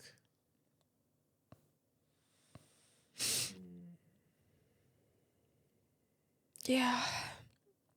I had to get up on the stadium and tell the whole world in front of my mum and say I choose my dad over my mum.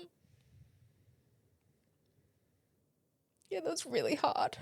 Yeah. Because as a 15-year-old, you don't know. You were just... Because through that divorce, my mum was so erratic and screaming, and I come home every day and dad wasn't home, and then you're like... Mum was like, he doesn't love you. He's not here. He's a shit father. And he was a fuck. He was who he was at that time. Yeah, and that was also your mum's experience of that. That was what was her reality at that time also. Yeah. Yeah.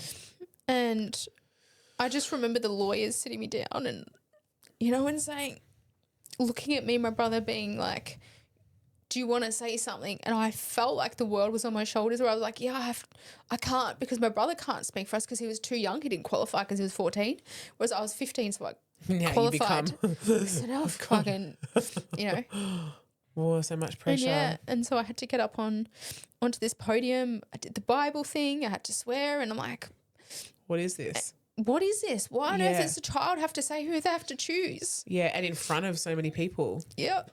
I remember like an auntie who I fucking didn't even know, one of my mum's sisters rocked up to support my mum just to say fuck you to my dad. Yeah, of course.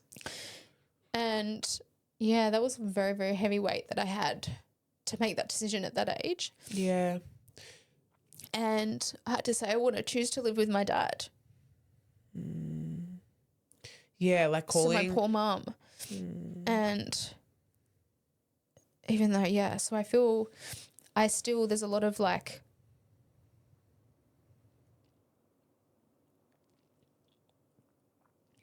responsibility now that maybe, and I'm consciously very aware of this. I'm like, am I trying to, reward back my mum to say sorry? And like my mum's not fucking holding this. I am holding this, right? Yeah, of course. It's a big core memory. Yeah.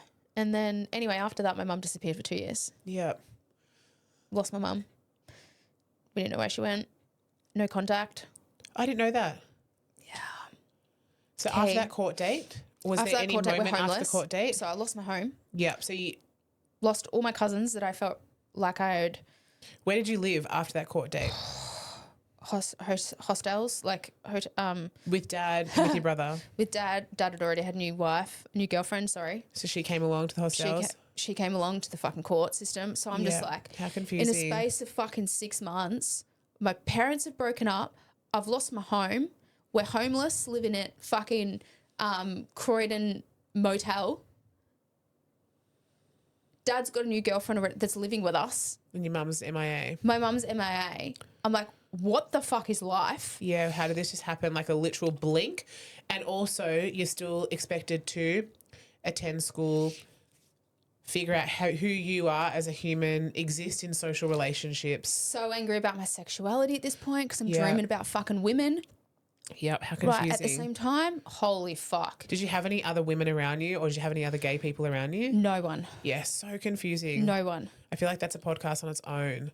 Holy shit. Yeah. So here I am, lost my home. Where are your belongings? Lost my mum. No, they were at the other house that we weren't allowed to go to because my mum had intervention orders. So your personal belongings were at my home. Family home that we couldn't access. Yeah. Which is like part of your identity also. Like when you go. So I've just lost my bedroom, which is a safety net for a teenager. Lost my mum, lost the whole house, lost my cousins and aunties and uncles because they were like, this divorce is fucked up, running away, fucking fair enough, right? And there was a whole thing with that scenario. Yeah. And so, and it's so funny because I've talked with those cousins now since then. They were like, because their parents also divorced. Everyone divorced, right? So imagine your parents who are a group of like 5 best friends, every single one of them broke up except for one and they ran away, that couple. They were like, this is fucked up. All 4 couples in that 5 broke up in the same fucking 12-month window roughly. Yeah. Anyway, so lost all my cousins, aunties, uncles' house. Mum had disappeared, family home. And in that exact same fucking 6-month window, guess what happened? I was angry as fuck and I had the biggest moment ever at high school. Now, enter us going to the same fucking school. Dun, dun, dun. I wonder what the human experience would have been like for us if we knew each other at that stage as well. Who knows? Well, yeah. So did you know where you were going to live? Like how long did you know that you were living at these hotels for? No idea. It was just like I didn't know. I probably didn't even know to ask though either. Yeah, like did you just come home every day or like did you go back to the hotel and you just waited hotel if you were going to be there or not? Yeah. Was my your dad brother still working? No, so he was the business that they had was collapsing. Yeah, of course. Yeah, of course. That was going to happen. Yeah. Had a bit on. Had a few things. Oh, and mind you, his new girlfriend had this other little daughter. I don't think I ever told you this. No, we have. Oh, did I? Yeah. So I had this other little girl who's like 7 sleeping in the same room as my brother and I. So me and my brother were sharing this fucking room with this other little 7-year-old girl. We're like, who the fuck is this kid? Yeah, what is this family dynamic now? Where do I lie? What's my role? No wonder Stacey and Amanda's family felt relieving because it was consistent. Correct. I remember her physically coming to pick me up from this hostel that we're living in and she'd be like, get in the car, let's go. I'm ready to take you. How cool is it what we know now about the sequence of events of life that occur to be able to prepare you for the next chapter and the meeting of Amanda and the divine timing of that and your safety and her family relationship before your family relationship shifted. Yeah. Thank you. Thank you, Swarami, for sending me Amanda, honestly. Yeah. So she would then come and say, and it's so interesting because my brother didn't want to come. She'd always say, does Jason want to come? Yeah. And he just never wanted to. Well, he never had the same experience as you. So No. why would he go to another family that's unfamiliar? Yeah. Because your family dynamic is his familiar. Can you say that word? Familiarity. Familiarity. And it's so funny because the girls those 3 daughters, they wanted my brother to come because they thought he was so cute and so cool. Jason my brother is was cute. really cute when he Yeah. was little. Everyone fucking thought my brother was the hottie at school, you know. And yeah, but my brother never went, and I was just like, see ya, I've got to go. There's some safety net over here that I need. There's stability that I needed. Yeah, well, you knew what it felt like. Yeah. Yeah. So fuck yeah. Also there's a bit of fucking sexual trauma in there, which I'm not going to go into detail on here, but Yeah, I've just told you about this. sprinkle a little bit else on top. Yeah. Not enough happening in this little cereal bowl. Give it to her all. Now, in human design, I'm going to bring this in, lay this in as a manifestor. They say that manifestors are born to have a life's worth of rejection in their childhood. So we are designed to have the fucking whole kitchen thrown at us. Yeah. So that we have the confidence and this shield to be able to handle anything into the future. It's the reason why I have big dick energy now, and I'm so confident that I'm going to achieve and do whatever the fuck I want, and It's I like have that zero trend. fear. It's like, you think you can hurt me? You can't. Happened to me already. Yeah, we fucking had it all. Yeah. So I'm like, You can't try every me. fucking person you can imagine growing up where you could have potential rejection or someone that's meant to love you. I had a rejection from everyone. I got it. I got it, bro. So that's the reason why I've got so much self-love for myself now. Yeah. So I'm so grateful for these moments. I'm like, I'll never forget, learning from Tony Robbins when Tony Robbins says, give it to yourself. Yeah. Love yourself. Fill your own cup up. And that's all you need is yourself. And so I don't need anything external from anyone else now. Feels which is good. great. Feels It's nice. great. Yeah. Don't need it. So I'm sexually confused about myself. You've been sexually abused. I've been sexually abused. You've got no place of belonging. Like Maslow's hierarchy of needs is literally like the whole thing. Your base safety, where you belong, where you live. Everything. Oh, and then what cut it? Oh, the last seed. You ready? Mm-hmm. Year 10 at fucking high school. Do you know the bottom basketball courts? Yeah. Yep. All right. Let me know this, right? I've just come off a bender of a school holiday period, right? With my only 2 friends, and all of a sudden they were just both, and we hung out every single day, smoking a pack of fucking cigarettes, eating fucking dim sims for breakfast. Like that was our norm, right? As you are when you're like 15, Perfect. right? Dimmies and a ciggy.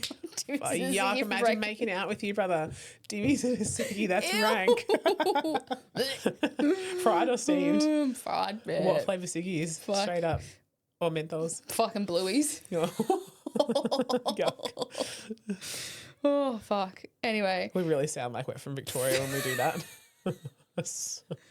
Oh, gosh. Yeah. The bottom basketball courts. Bottom basketball courts, just after the summer period. These 2 best friends of mine are like, we're illed by you, Olivia. It was just like, they're like. Had you seen them over the school holidays? Yeah, I spent every fucking day with them for 3 months. So they're having side chats. You're not included. Just gone. And they were like, you're angry. And I know why. Duh. I was. Guys, I don't know if you know around. what's just happened in my life. I am a little bit upset. Yeah, I was walking. I just remember if I put myself into my body back then, I was walking around angry, being like, what up? Don't look at me. Don't make eye contact with me. Fuck off. So, of course, I was like that. Yeah. So, guess what happened? They was just like, see ya. And I remember my actual best friend of like 18, the one of them who I was the most closest with. And I remember, I was following her around, and one of the biggest bullies came up to me in front of everyone. He was just like, you're a fucking sheep. No wonder your fucking parents got divorced. Mind you, they're fresh divorce. I'm in and out of court at this stage with my parents. Kids can be so mean. Yeah. And you know what I did? The best fucking thing of my life. Oh, I fucking loved it. Violence is not accepted or It's not the condoned. answer, guys. It's not the But answer. I'm just letting you know it was fucking my answer. Except if you're a Lydia Ward and you've just come back from school holidays and your friends are fucking bitches and someone wants to pick on you. And you've lost your whole world. Right. Then it's okay. And then it's okay. And I remember for years, my dad was always saying, you follow the biggest bully and you watch them when they go to the toilet. As soon as they come out, you fucking, no one's watching. You just fucking bang, bang, get the biggest one, punch me out, right? Fuck me, I did not listen to a word of that advice. And guess what I did? I did it on a stage in front of the whole entire school. And guess what happens? This girl, I was just like, right, bang. And then I remember she tried to like come at me and I just went, and then another undercut. And because, she has braces. And her braces went through her lips, her bottom lips, and fucking cut me. And then I just remember turning around and there's like what felt like 50 people. There could have been 20. But what felt like fucking 100 people just watching me. And I turn around and everyone's like, fight, fight, fight. All the boys. And like, yeah, the girls are fighting. No one ever has a punch on at this school. Not girls anyway. Yeah. And then I just remember the big girls, the big scary girls just came running, charging. I was like, oh. And I just fucking saw it, you know, a gate in front of me. I was just like, run, run. And I just remember running into the bushes. And I hid behind these bushes at the local fucking milk bar. I called my dad. I was like, Dad, I did it. And he's like, what'd you do, sweetie? And mind you, he's not working, right? Because no context of what's going on. No context. And he's like, where are you? And I was like, I'm hiding in the bush. I did it. He's like, what did you do? And I'm like, I hit her. I punched her. I did what you said. I punched the biggest one with the biggest mouth. And he's like, laughing. He's like, well done, sweetie. I'm so proud of you. You got it. He's like, okay, come get you. We sit in the car and Dad's like, okay. So we talked about it. He's like, right, well, we're going to face it now. So we're going to now take responsibility for what we've done. And I was like, okay. Did we talk about this part before? Yeah. He's like, so we're going to go to the principal's office now and have a chat about it, all right? Obviously, the principal's fucking calling him on speed dial, knowing what's going on. Yeah. First ever female punch on. Yeah. Anyway. There's been an incident at the school. Yeah. Anyway, so we both get suspended for 2 days. She got suspended for bullying me. I got suspended for punching her, whatever. Anyway, after the suspension, get back. I'm so fucking anxious. I walk into the school. Totally. Like, where's your group? Your friends don't want to be friends with you anymore. Zero group. I'm all alone. Yeah. Walking into school. Guess what? You've been 2 days without a story. It's not like now where you're contacting your friends. It's none of that. Yeah, none of that. Yeah. Right? Guess what happens? It was like a fucking movie. I walk in. Everyone's patting me on the back. Olivia, well done. We heard you fucking punched her. Good on you. She's such a bully. Hey, Liv. Fuck, I hope you had a good time off. Yeah, that girl's a bitch. And I was like, I got a big bully. Yay! Yeah, like, people see me. Guess what? People see me. I'm so happy. I felt fucking famous for like 3 days. Guess what? Yeah. 3 days after that, left school. High school dropout. I was like, I'm complete. Yeah. I'm done. Got my lessons. Fuck yeah. Thanks for that. Thank you. Still really sexually confused, but that's okay. Hadn't worked that out yet. Still don't have a home. Yep. Still don't have a home. One tick.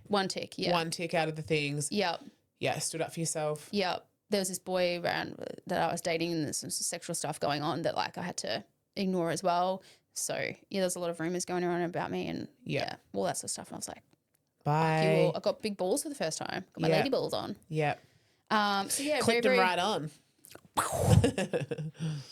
Yeah. So then we go. So there's some pivotal like rejection things, and I think being able to move through that at that age is huge. Yeah. Having that thrown at you, like your two best friends not wanting to be friends with you anymore. But I have so much great gratitude for it all now. Yeah. Because I'm like, I just wouldn't be who I am without that story, I don't think.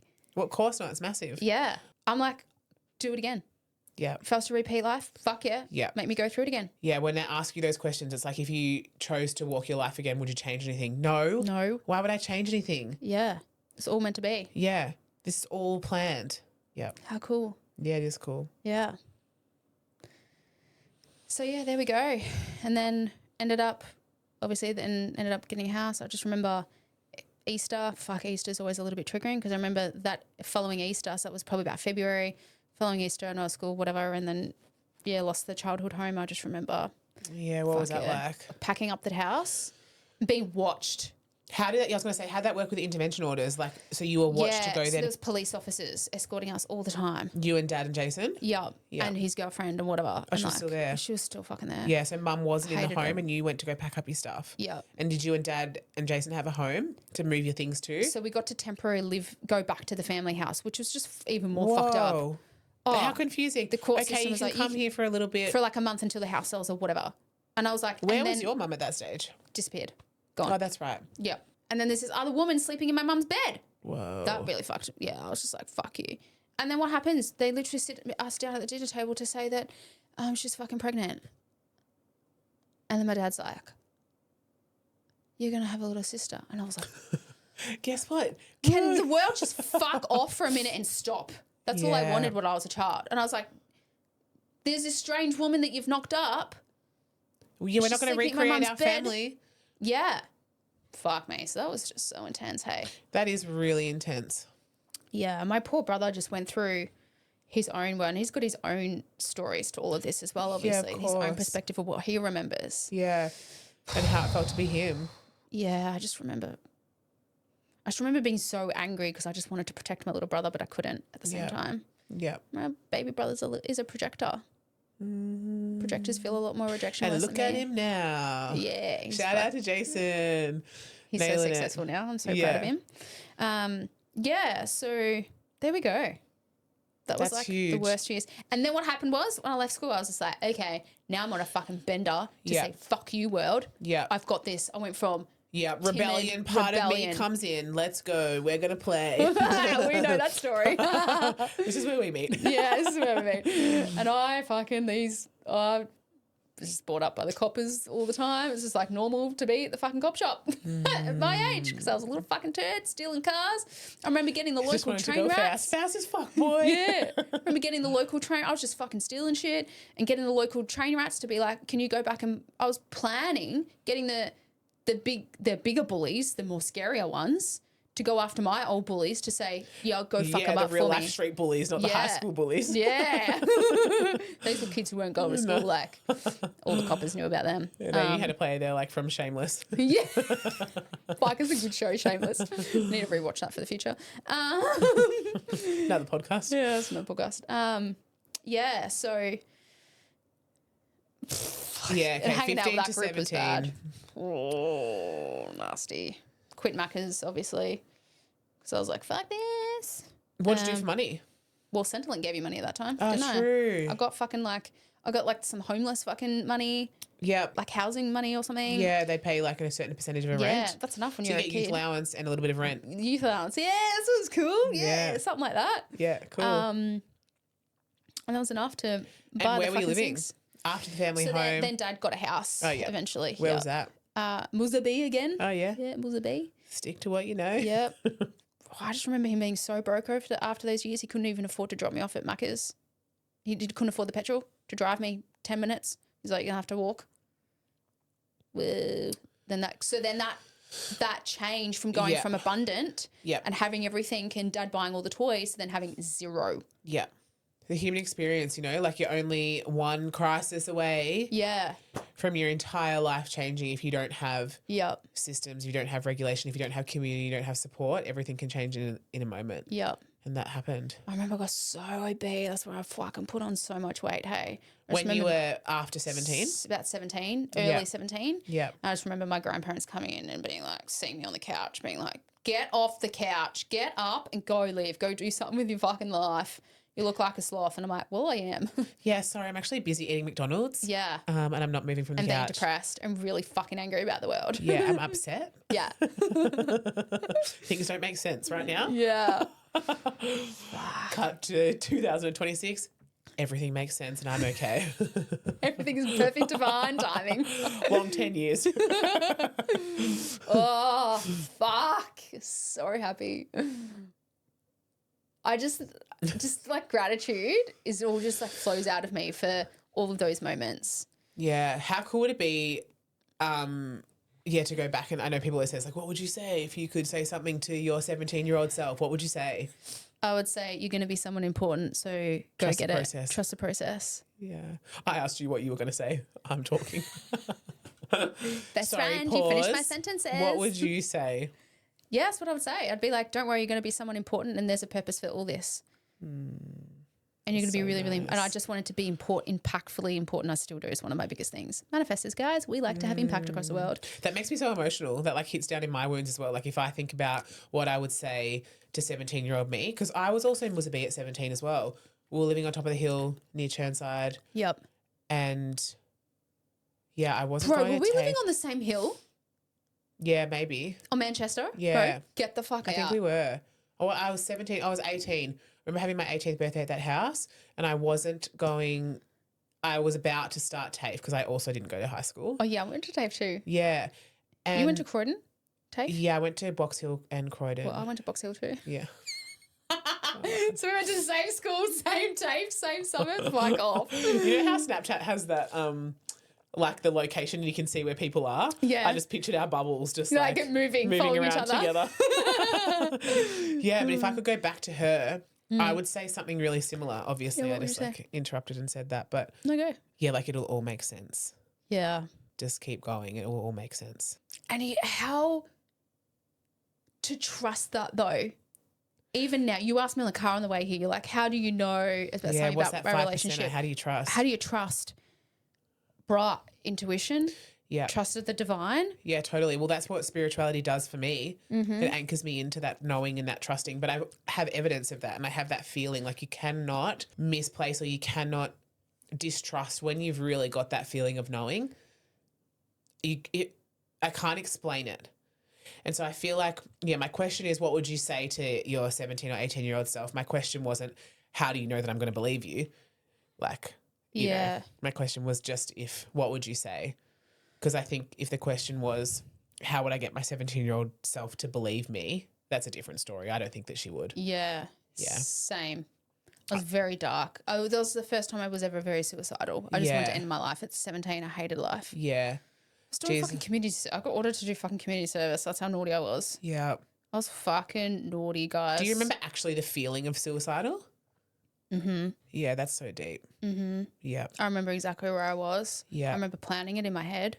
What stopped you from going ahead with the plan? Guides.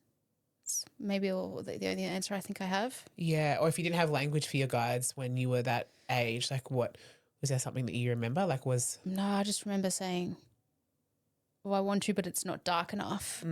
You had some light in something. And it was Moorabach train station. I was like, I'm going to throw myself down at the tracks. Yeah. Also because I was catching the train so much from like when I was 15, 16, my brother and I would like wag school. Yeah.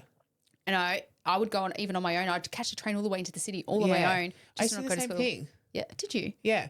I loved people watching, and also you could buy ciggies easily from this stall opposite Flinders Street. Oh, could you? Yeah, just go and buy them. But also it was just so interesting. And I had this random group of friends that weren't school friends because I wasn't at school that were at Flinders Street.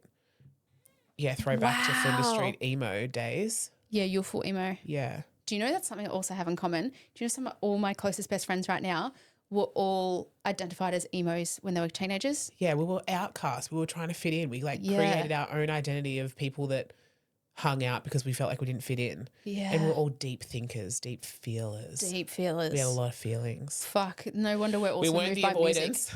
music. We were like attention seeking. Yeah. See me, love me. You want to know if I'm upset? I'm going to show you how upset I am with what I'm wearing. Yeah. Can't possibly be an outcast if I'm outwardly really expressing myself. Yeah. Do you know what? I fucking hated the emo groups because I was like, you guys don't like me either. I felt so like I couldn't even be a part of the emo group. Yeah. But also, one of me was like, safety. but I didn't really want to be either. Yeah, pretty full on. Interesting. Okay, great. So we both was a B, death, suicide, wanted to fucking, train, let's go. Yeah, so riding the train, I'd learnt that that's how you could commit suicide because every now and again, it would catch happen. the train, they'd pull the train up. They're like, oh. Yeah. And Did they announce it?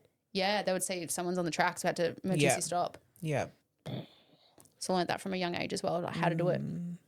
But yeah, I never did it. Obviously, guys, because we were still here. Thank God. Thank you so much for watching that episode. Hey, look, if that was valuable to you, you like the story or you think that could change someone's life, please share this video with somebody else. But the most important, biggest way that you could help me in saying thank you so much is by hitting the subscribe button. I am trying to now focus more of my energy and my time on giving more value on my YouTube channel. It's what lights me up a lot more at the moment. So if you could please do me a massive favor by hitting subscribe, that is the best way that can help me. And guess what? There's more of this episode in this series to come. So watch out because they're coming out back to back.